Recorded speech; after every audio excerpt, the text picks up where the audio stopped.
Tuhan tidak bersuka cita karena kehilangan siapapun, tapi Tuhan menginginkan agar semua diselamatkan dan dipulihkan untuk kembali bersekutu dengannya.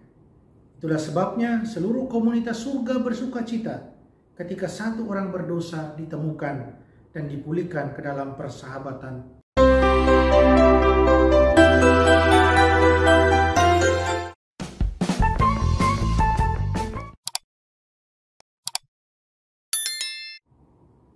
Shalom, salam damai sejahtera Bapak Ibu, Saudara dan Saudariku seiman. Senang berjumpa kembali dengan Anda dalam permenungan harian Sabda Tuhan, Embun Sabda, Kamis 4 November 2021 di hari peringatan wajib Santo Carolus Borromeus Uskup. Saudara dan saudariku yang terkasih, semoga Anda semua dalam keadaan sehat walafiat, tetap semangat, tetap tersenyum, tetap berpengharapan pada Tuhan kita Yesus Kristus, dan Anda selalu dalam lindungan kasih Tuhan. Buat saudara dan saudariku yang sakit, saya berdoa dalam nama Tuhan Yesus, Anda sembuh.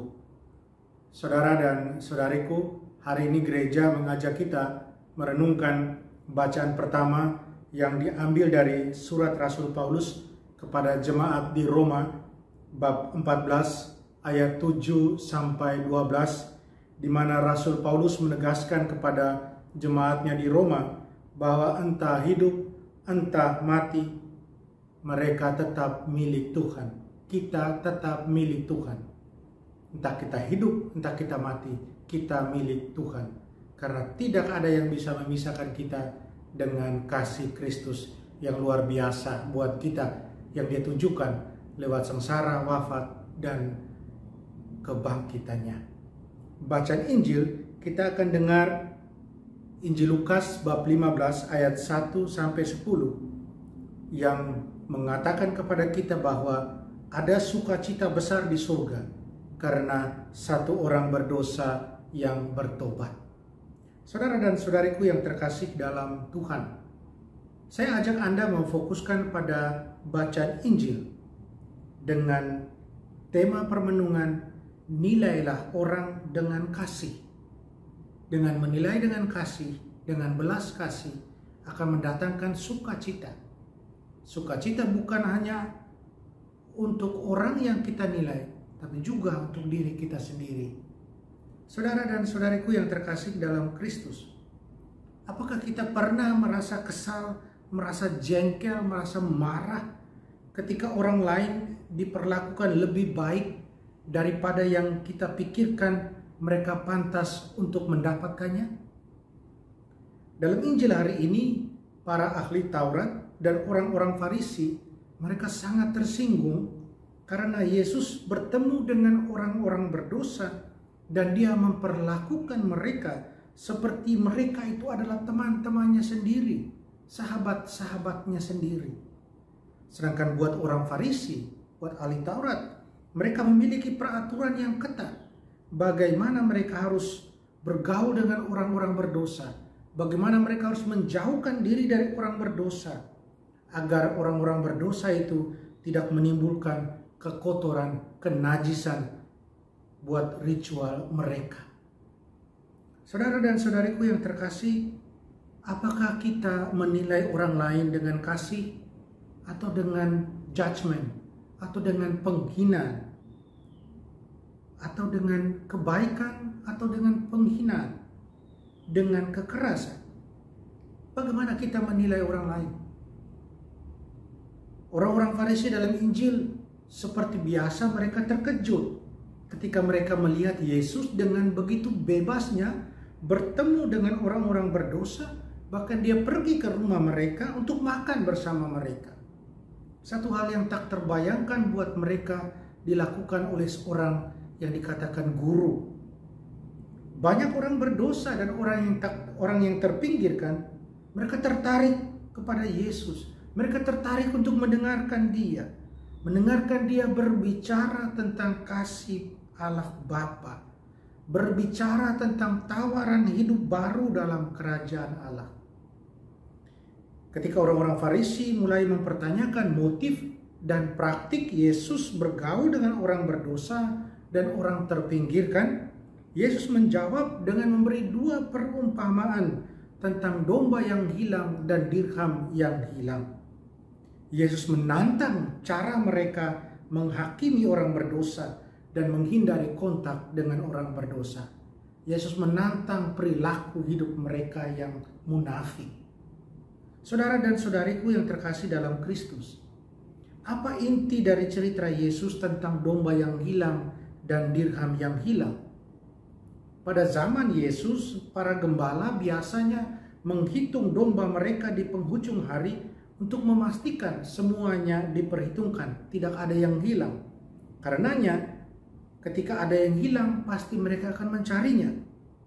Domba sangat terkenal dengan sosialnya. Domba yang terisolasi, dia akan dengan cepat menjadi bingung dan kemudian hilang. Kesedihan dan kecemasan gembala berubah tentunya menjadi sukacita ketika menemukan domba yang hilang itu dan mengembalikannya ke kandang. Demikian pun dengan wanita yang kehilangan dirham. Dia menghadapi bencana ekonomi, boleh dikatakan, karena nilai dirham setara dengan upah harian suami. Apa yang akan dia katakan? Mereka pasti miskin, sangat menderita akan kehilangan dirham itu. Kesedihan dan kecemasan berubah menjadi sukacita ketika dia kembali menemukan dirham itu. Saudara dan saudariku terkasih dalam Kristus, baik gembala maupun si wanita mencari sampai apa yang hilang itu ditemukan. Kegigihan mereka membuahkan hasil.